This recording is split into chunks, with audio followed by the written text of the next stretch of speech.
Als ze al gaat aaierbus, dan moet ze natuurlijk veel bewegen. En dan is er één sport waar ze dan niet zo snel aan denkt. Pingpong, oftewel tafeltennis. Het is niet de eerste sport waar ze aan denkt als ze het over senioren hebben. Toch is er in het Paradies in Remunen een groep actievelingen te vinden die nog fit genoeg zijn om wekelijks een belke te slaan. Pingpong voor aaierlui. Geet dat eigenlijk wel? Dat heet prima. Dus de 55-plussers die willen beweging en fit blijven. En er is tafeltennis en hele prettige bezigheid voor je. Ja, ik heb het net zelf even met u geprobeerd. Het is dus wel bewegingsintensief. Inderdaad, ja. Ja, ook belkens oprapen natuurlijk. Ja, ja, ja. Dat is alle spieren. Ja. Oh, dus dan heb ik het goed gedaan, want ik heb zoveel mogelijk belkens op de grond laten komen.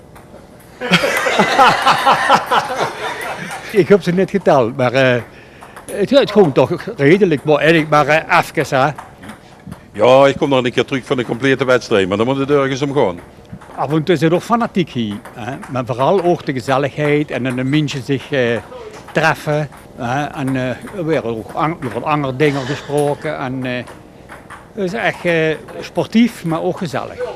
Maar ze tafeltennis al kinderen om mee met te mogen doen. Helemaal niet. Er zijn er zelfs die hier gekomen zijn, die hebben nog nooit tegen belken gehouden. Voor 2-3 jaar terug. En die hebben zich dat zo aangeleerd. Die zijn er zelfs bij, die zijn in een vereniging. Die 2, 3, 4 keer per week tafeltennissen. Niet alleen hier, maar ook op andere plaatsen. Eredivisieniveau, dat kunt hier niet... Ja, het is meer een paradiesniveau. Ja, we spelen op paradiesniveau, ja.